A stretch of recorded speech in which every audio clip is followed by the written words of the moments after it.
আওয়ামী লীগ ক্ষমতা অর্জন করেছে, ক্ষমতা দখল করে। আর বিএনপি বলছে ক্ষমতা দখল। ফেসবুকের যে অপপ্রচার, টিকটকে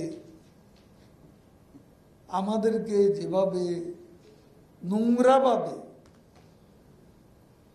আক্রমণ করে, এটা কি সম্ভব কোনো গণতান্ত্রিক?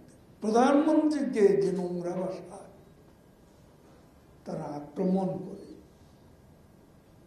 এসব করার পরও বলে সরকার জুলুম করছে, নির্যাতন করছে। এমন কোনো বাজে কথা নেই তাদের নেতারা প্রতিনিয়ত উচ্চারণ করছে। সেটার জন্য তো কাউকে গলা টিপে ধরা হয়নি। কাজে এসব অবান্তর বক্তব্যের কোনো মূল্য নেই।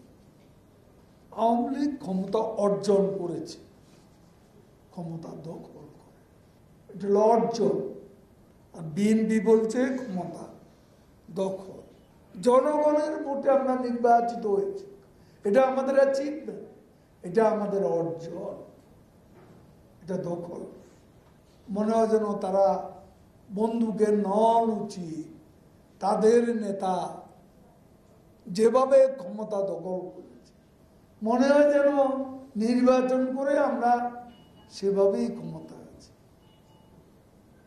সারা দুনিয়া জানে, যে জন্য সারা দুনিয়া ইলেকশনের আগে অনেকেই সমালোচনা করেছে, কিন্তু ইলেকশনের পরে বাইডেনের চিঠিটা তাদের আমরা পড়তে, যে কারণেও তিনিও একসঙ্গে কাজ করার অঙ্গীকার ব্যক্ত করেছে।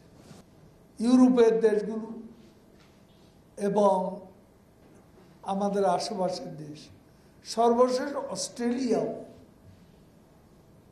প্রধানমন্ত্রী শেখ হাসিনার সঙ্গে একসঙ্গে কাজ করার অঙ্গীকার ব্যক্ত করেছে।